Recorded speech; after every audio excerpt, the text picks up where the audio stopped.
कमर टूट जाती है बेटा, पर पेट नहीं भरता। इन खेतों से इतना अनाज भी नहीं निकलता कि हम सबका पेट भर सके। उसके बेटे निर्भय और बेटी लज्जो दूर खड़े सुन रहे हैं, पर इन बच्चों के मन में दया नहीं, कुछ और ही चल रहा था।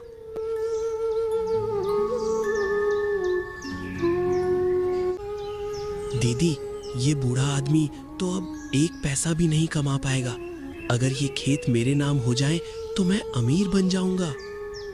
और अगर पूरा घर मुझे मिल जाए, सोचो भाई, हमारी जिंदगी बदल जाएगी। आगे क्या होगा? दोनों भाई बहन ने मिलकर अपने बाप को ठगने की योजना बनाई। गरीब की बेटी खेत में आती है ताकि घर उसके नाम हो जाए उसकी चालाकी से। गरीब पिता खेत में बैठा है, बहुत सारे सपने अपनी आंखों में लेकर, लेकिन उसे क्या पता उसकी बेटी का झूठा प्यार है। बाबा, आपको अकेले खेत में मेहनत नहीं करनी चाहिए, हम आपकी मदद करेंगे, आप बस आराम करो। भगवान तुम्हें खुश रखे बेटी, तुम ही हो मेरी आस। वो गरीब बाप को क्या पता था कि उसकी आस ही उसका सर्वनाश करने वाली थी। ऐसे कागज तैयार करो कि खेत मेरी तरफ से लिखे जाएं। बाप को धोखा नहीं लगे, बस उस पर साइन हो जाए। पैसे मिलते रहें, कागज भी बनते रहेंगे। धोखे का पहला पत्थर रख दिया गया था। अब देखते हैं आगे क्या होगा। बाबा, ये कागज बस घर की सुरक्षा के लिए हैं। आप जहां साइन करेंगे वहां आपका नाम चमकेगा। ठीक है बेटा, फिर मुझे धोखा मत देना, तुम ही लोग मेरा सहारा हो। और एक साइन में उसका सब कुछ बिक चुका था। देखते हैं आगे बच्चे उसके साथ क्या करेंगे।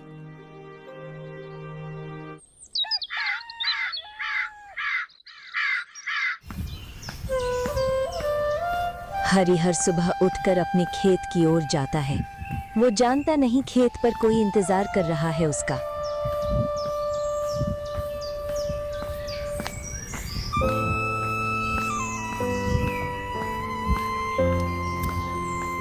बुढ़े, अब से ये खेत मेरे हैं और घर लज्जो का। ये क्या कह रहे हो?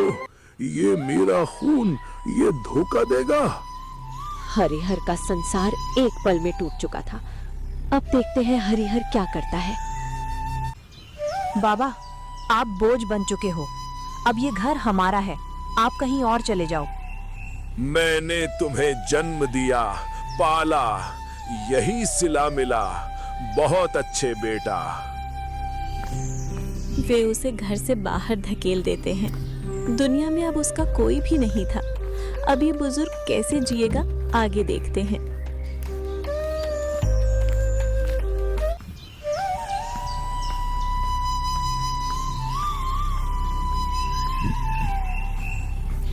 हरिहर सड़क किनारे बैठकर रोटी के टुकड़े जुटाता है। काश मैं पढ़ा लिखा होता तो शायद ये हाल ना होता। वहीं दूसरी तरफ लालच की आग बच्चों को अंदर से जला रही थी। अब इन बच्चों को सबक मिलेगा, आगे देखते हैं। बारिश के कारण पूरे खेत का अनाज खराब हो गया। लालच करने का नतीजा बुरा होता है। अरे, ये खेत तो संभाल ही नहीं रहा, सब खत्म हो रहा है। क्या? लालच का स्वाद अब कड़वा पड़ने लगा था। अब देखते हैं आगे क्या होगा।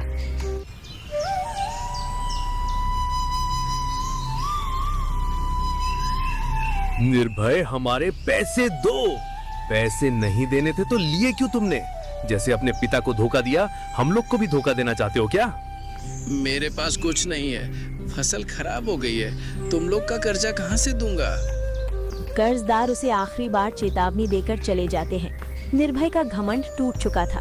अब उसे पता चल रहा था पिता के साथ उन दोनों ने बहुत बुरा किया है। अब आगे देखते हैं क्या होगा। भाई, घर में दाल भी नहीं बची, हम बर्बाद हो चुके हैं। हमने अपने पिता को धोखा क्यों दिया बहन? दिल में पछतावा तो था, पर बहुत देर हो चुकी थी। अब दोनों भाई बहन को एहसास होने लगा था। अब आगे देखते हैं ये दोनों क्या करते हैं। मुंशी सच बताता है गांव वालों को। कागज नकली थे, मैंने लालच में आकर बच्चों की मदद की। हरिहर सच्चा इंसान है, बच्चों ने बहुत बुरा किया है उसके साथ। गांव वाले ये सुनकर हैरान हो गए। अब पूरा गांव भाई बहन के खिलाफ खड़ा हो गया। देखते हैं अब आगे क्या होगा।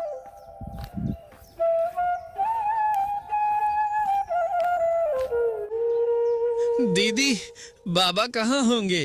चलो बाबा को ढूंढते हैं दीदी। हमने बड़ा पाप किया है भाई, चलो उन्हें ढूंढते हैं और वापस लाएं। दोनों बच्चे अपने पिता की खोज में निकल पड़े। आगे देखते हैं उनका बाबा कहाँ मिलता है।